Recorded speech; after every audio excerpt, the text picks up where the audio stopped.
ನಮಸ್ಕಾರ boss, welcome back to channel Anna Saaru. Friends, ಒಂದು ವಿಷಯ, ವಿಡಿಯೋ ಶುರು ಮಾಡೋಕ್ಕೂ ಮುಂಚೆ ನನಗೆ ಒಂದು ವಿಷಯ ಹೇಳಿ. ನಿಮಗೆ ಬೆಳಗ್ಗೆ ಎದ್ದ ತಕ್ಷಣ ಕ್ರಿಸ್ಪಿ ಮಸಾಲ ದೋಸೆ ಇಷ್ಟನಾ ಅಥವಾ ಸಾಫ್ಟ್ ಆಗಿರೋ ಸೆಟ್ ದೋಸೆ ಇಷ್ಟನಾ? ಈಗಲೇ ಕೆಳಗಡೆ ಕಮೆಂಟ್ ಮಾಡಿತ್ತು, ನೋಡೋಣ ಯಾರಿಗೆ ಯಾವುದು ಇಷ್ಟ ಅಂತ. ಸರಿ, ಇವತ್ತಿನ ಮ್ಯಾಟ್ರು ಏನಪ್ಪ ಅಂದರೆ, ದೋಸೆಗೆ ಒಂದು ಟಿಪ್ ಕೊಡೋಣ ಅಂತ ಇವತ್ತು ನಾವು ಮಾಡ್ತಾ ಇರೋದು ಫೇವ್ರೆಟ್ ಸೆಟ್ ದೋಸೆ.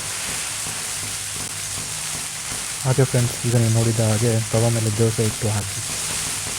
ದೋಸೆ ರೌಂಡಾಗಿ ಬರಲ್ಲ ಅಂತ ತುಂಬ ಜನ ಬೇಜಾರು ಮಾಡ್ಕೊಳ್ತಾರೆ. ಒಂದು ಮಾತು ಇಲ್ಲ, ಶೇಪ್ ಮುಖ್ಯ ಅಲ್ಲ, ಟೇಸ್ಟ್ ಮುಖ್ಯ. ನಿಮ್ಮ ದೋಸೆ ಶೇಪ್ ಯಾವ ದೇಶದ ಮ್ಯಾಪ್ ಥರ ಬಂದಿದೆ ಅಂತ ಯಾರಾದರೂ ಕೇಳಿದರೆ ಇದು ಯೂನಿಕ್ ಡಿಸೈನ್ ಅಂತ ಹೇಳಿಬಿಡಿ. ಈಗ ಮೊಟ್ಟೆನ ಮೆಲ್ಲಾಗೆ ಹೊಡೆಯಿರಿ. ಇಲ್ಲಿ ನೋಡಿ, ಒಂದು ಸಣ್ಣ ಚಾಲೆಂಜ್. ನೀವು ಒಂದೇ ಕೈಯಲ್ಲಿ ಮೊಟ್ಟೆ ಹೊಡೆಯೋಕ್ಕೆ ಬರುತ್ತೆ. ಬಂದರೆ ಎಷ್ಟು ಅಂತ ಕಮೆಂಟ್ ಮಾಡಿ. ಇಲ್ಲ ಅಂದರೆ ನನ್ನ ಹಾಗೆ 2 ಕೈ ಬಳಸಿ ಬೇಕಾಗಿ ಹೊಡೆಯಿರಿ.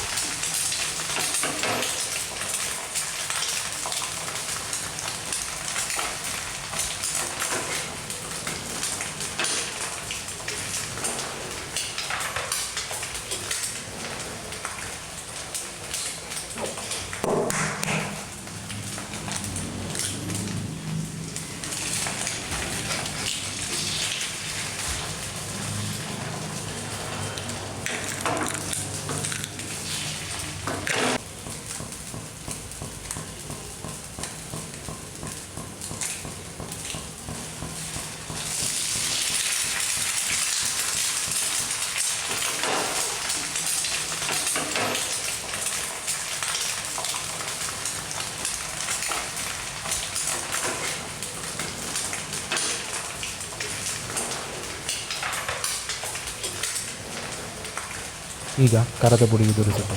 ನಿಮಗೆ ಎಷ್ಟು ಸ್ಪೈಸಿ ಬೇಕೋ ಅಷ್ಟು ಹಾಕಿ. ನಾನು ಸ್ವಲ್ಪ ಜಾಸ್ತಿನೇ ಹಾಕ್ತಿದ್ದೀನಿ, ಯಾಕಂದರೆ ನನಗೆ ಸ್ವಲ್ಪ ಚುರುಕು ಕಾಣಬೇಕು. ನೀವು ವಿಡಿಯೋ ನೋಡ್ತಾ ಇರುವಾಗ ಆ ಮಸಾಲೆಗಳನ್ನು ನಿಮಗೆ ಫೀಲ್ ಆಗ್ತಿದೆಯಾ? ಆ ಚುಮ್ ಅನ್ನೋ ಸೌಂಡ್ ಕೇಳಿಸ್ತಿದೆಯಾ? ಅದನ್ನೇ ಹೇಳೋದು ಅಡುಗೆ ಆನಂದ ಅಂತ.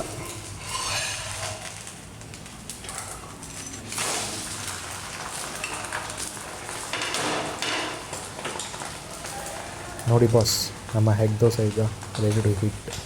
ಈ ದೋಸೆ ನೋಡಿದರೆ ನಿಮಗೆ ಏನು ತಿನ್ನಬೇಕು ಅನ್ನಿಸ್ತಿದೆಯಾ?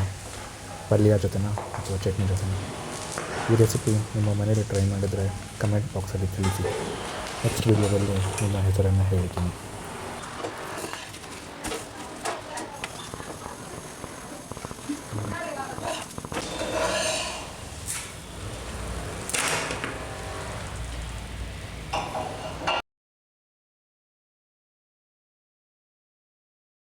ವಿಡಿಯೋ ಇಷ್ಟ ಆದರೆ ಸಬ್ಸ್ಕ್ರೈಬ್ ಬಟನ್ ಅನ್ನು ದೋಸೆ ಸೌಟ್ನಲ್ಲಿ ಹೊಡೆದ ಹಾಗೆ ಕ್ಲಿಕ್ ಮಾಡಿ, ಲೈಕ್ ಮಾಡಿ, ಶೇರ್ ಮಾಡಿ. ಇದು ನಿಮ್ಮ ಚಾನಲ್ ಅನ್ನ ಸಾರು. ಮುಂದಿನ ವಾರ ಇನ್ನೊಂದು ಮಜವಾದ ರೆಸಿಪಿ ಜೊತೆ ಸಿಗೋಣ. ಬಾಯ್ ಬಾಯ್.